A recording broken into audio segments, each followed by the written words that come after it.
There is a moment in Ben 10 where Azmuth tells Ben to his face that the Omnitrix was never meant for him. You are a fool. You don't hear me arguing.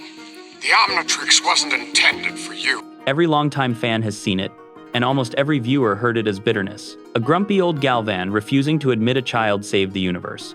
It was not bitterness. It was the single most important sentence ever spoken about the watch on Ben's wrist, and not one character in that room actually listened. Asmuth? Yes, Asmuth, creator of the Omnitrix. Let's be honest about what the Omnitrix actually is. It contains the genetic blueprint of nearly every sapient species in the universe. It rewrites biology at the molecular level. It can transform a child into a being capable of destroying a planet. This is not a watch. This is the most dangerous object in the universe, and every villain Ben has ever faced was trying to take it, copy it, or destroy it. But Asmuth saw something nobody else could see. Not because he was smarter than Ben, though he was, because Asmuth was the only being in the universe who had already built a weapon at this scale before, and watched it nearly end creation. That weapon was called Ascalon. Over the next 10 minutes, you are going to see every warning Asmuth gave. Every moment, Ben dismissed him. Every time the evidence proved him right. To understand what Asmuth was right about, you have to understand what he fundamentally is. So, you don't learn anything when you win, Ben Tennyson. He is not a hero, he is not a villain, he is small, slow, and physically unimpressive. The only thing Asmuth has is a track record. He invented the Omnitrix. He invented Ascalon. He invented technology so far ahead of every other species that even other Galvans treat him as a religious figure. And every single one of those creations almost ended the universe, at least once. Ascalon was supposed to be a tool of peace, a sword forged to channel cosmic energy and contain the entity known as Dagon. Asmuth gave it to a knight named Sir George because George had earned the right to wield it. George carried that sword for thousands of years, and it slowly turned him into a tyrant who believed he had the right to decide which species deserved to exist. That is the man Asmuth trusted. A 1,000-year-old immortal warrior with a hero's heart. The sword still corrupted him. The sword still almost let Dagon back into reality. So when Asmuth looks at a 10-year-old boy holding the Omnitrix, you have to understand what he is actually seeing. He is not seeing Ben Tennyson.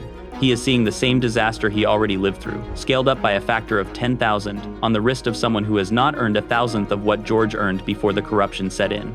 Asmuth said this in 5 different ways across 4 different shows. Ben heard it the same way every time. He heard it as, "You don't think I'm good enough." That is not what Asmuth was saying. Asmuth was saying, "I know what this watch can do because I built it, and I do not trust myself with it either." Ben never understood the difference. The logic seemed obvious from where Ben was standing. I keep winning. I keep saving people. The villains keep losing. Why does the creator of the watch get to question the person actually using it to do good? That logic is completely backwards. The pilot does not run the pre-flight check. The pilot is busy flying. Somebody else has to know what could go wrong, because the cost of being wrong one time is permanent. Ben was the pilot, Asmuth was the engineer. Ow! What? No, it's not true. That's the point of what I'm showing you. Ben kept thinking those were the same job. Now, here is the part that should genuinely hurt. Across the run of the franchise, Asmuth's risk assessment is overruled on 9 separate occasions. 9 times his read on a situation, his objection to a strategy, his recommendation about the Omnitrix is dismissed. Go back and check the outcome of those 9 decisions. He was right 9 times out of 9. 1. Don't tamper with the Omnitrix. Ben and Kevin try to hack it in Vengeance of Vilgax. The hack triggers an explosion that releases 4 alien forms unsupervised into the world. 2. Don't trust the Ultimatrix. Asmuth called the evolutionary feature begging for trouble. The Ultimatrix was Albedo's prototype, not Asmuth's design, and it was so unstable that Albedo himself ended up permanently trapped in Ben's form because of it. 3. The Omnitrix was meant for Max, not Ben. Ben never trained, Ben never earned it. Asmuth said this directly in the final battle. 4. The master control must stay locked. Ben spent years trying to bypass it. He never earned the unlock. 5. The self-destruct is a kill switch, not malice. Asmuth built it in case the watch ever fell into the wrong hands. When a glitch from Animo's DNA bomb triggered an uncontrolled meltdown in Secret of the Omnitrix, Asmuth initially refused to shut it down. The team treated that as cruelty. It was the calculation of a man who had already lived through what happens when his inventions get loose. 6. Take Ascalon from George. Asmuth told Ben directly. Ben argued George had earned the right to face Dagon his way. Reality almost ended. 7. Albedo cannot be trusted. Asmuth knew exactly what his former assistant was capable of. Albedo spiraled into a recurring threat. 8. Alien X is a mistake. Asmuth unlocked the most powerful transformation in the Omnitrix and warned Ben that celestial sapient decision-making would paralyze him. Ben transformed once, spent what felt like an eternity, trapped arguing with two consciousnesses who refused to act, and barely got out. Alien X was almost unusable by design. 9. Ben needs to lose the watch entirely. Asmuth told Ben to destroy the original Omnitrix to defeat Vilgax. Ben refused at first. Ben was wrong. 9 times. 9 right calls. 0 wrong ones. The team's response was never to update how they made decisions. They kept overruling him and trusting that Ben's luck would hold one more time. As a child watching Ben 10, pick your version, you see Asmuth as the difficult one, the grumpy uncle, the one who will not celebrate Ben's wins. As an adult, you rewatch those exact same scenes and you realize something. Ben was celebrating. Asmuth was learning. Now let's talk about the moment in this story that nobody talks about. The final battle, part 2. Vilgax has the Omnitrix. Ben asks Asmuth for help, and Asmuth says something that should have ended the entire franchise. He tells Ben that the only way to defeat Vilgax is to destroy the Omnitrix. Read that again. The creator of the most powerful device in the universe is telling its current user to destroy it. Not modify it, not upgrade it, destroy it. This is the engineer of the entire situation calculating that the universe is genuinely safer without his own invention in it. The smartest being in creation, looking at his greatest achievement and saying out loud, I made a mistake building this. End it. And Ben does. Ben destroys it. Then the next show starts and Ben gets a new Omnitrix anyway. Why? An Omnitrix? The Omnitrix. An improved version I've been working on ever since you were given the prototype 6 years ago. Because Asmuth understood something Ben never did. The watch was not the problem. The watch was the symptom. The universe had become dependent on a child weapon to solve its conflicts. He could destroy 10 Omnitrixes. The universe would just demand an 11th. So Asmuth made a colder calculation. If the universe was going to insist on a wielder, he was going to be the one who chose the wielder, controlled the firmware, and held the kill switch. He held the completed Omnitrix back for years, specifically because he did not trust Ben to be ready for it. That is not a man losing arguments. That is a man playing chess while everyone else is playing tag. Now, do not stop here.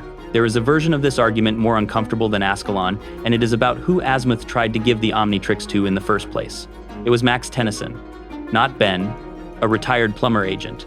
A veteran with combat training, alien diplomacy experience, and the discipline of someone who walked away from the job rather than abuse it. That is the person Asmuth designed the Omnitrix for. Ben got it because the watch fell out of the sky and stuck to the closest available arm. The most powerful object in the universe ended up on a 5th grader because the delivery system glitched. Here is what nobody wants to say out loud.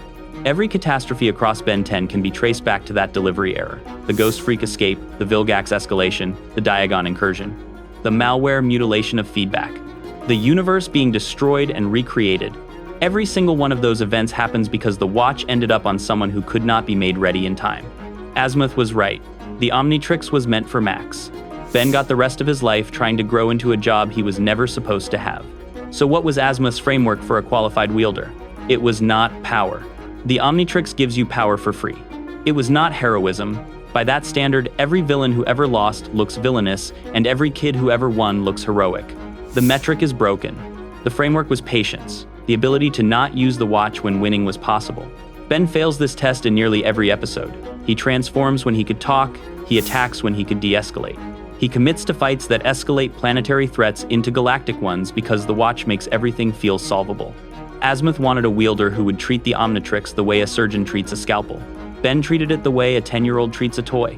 Both descriptions are accurate. Only one of them is qualified. When Asmuth took Ascalon and the Ultimatrix from Ben after Dagon was defeated, he did not lecture Ben. He did not punish Ben. He simply collected his tools and handed Ben the official Omnitrix. Not Albedo's prototype, the completed, stabilized version Asmuth had been holding in reserve for years. Think carefully about what that represents. The creator of the most powerful device in the universe is replacing his protagonist's buggy knockoff with the original he never trusted Ben to handle. A new power core. A failsafe that automatically cycles Ben to the correct alien to keep him from dying. The ultimate feature stripped out entirely because Asmuth never approved of it. That is not a teacher congratulating a student. That is a man quietly admitting he had let Ben carry a counterfeit for 2 entire seasons because he refused to hand over the real one until Ben survived Ascalon. Ben thought he had graduated. He had actually been given the watch that should have been on his wrist from the very first episode. Asmuth keeps coming back. Not because Ben earned his respect. Not because the team apologized. Because the universe keeps generating threats that require him, and Asmuth does not let the mission suffer because of what happened to him personally. Go back and find every scene where Asmuth is sitting slightly apart from the team. Every moment he is watching instead of celebrating. He is not bitter. He is not jealous of Ben. He is doing the only thing that actually matters when you are standing in a room with the most dangerous object in the universe. He is already running the scenario where this goes wrong. Here's the thing about being Asmuth. You are the only person who has ever built something at this scale before. You have always had to be right, not because you wanted credit, because you physically could not afford to be wrong. Every catastrophe the Omnitrix causes is yours. Every species it could erase is yours. Ben had a watch that insulated him from the real cost of failure. Asmuth had nothing but the memory of building it and the knowledge of what it could become. That is not a weakness. That is the most critical qualification in the universe. Power is not the same as wisdom. A universe protected by a child with a god weapon is not safer. It is a planet-sized accident waiting for the right villain to find the right exploit. Asmuth was not the obstacle to Ben becoming a hero. He was the only thing standing between Ben and becoming the next Sir George. He was right every single time, across 9 major decisions, across 4 television series, and the show, the team, the universe. They dismissed him every time, nobody listened, and the part that should genuinely keep you up at night, they knew. If you want to understand the Omnitrix, genuinely understand it, forget the transformations, forget the catchphrases, ask yourself one question instead. Who in that universe has actually built something at this scale, lost control of it once, and spent the rest of their life trying to make sure it never happens again? That is your answer.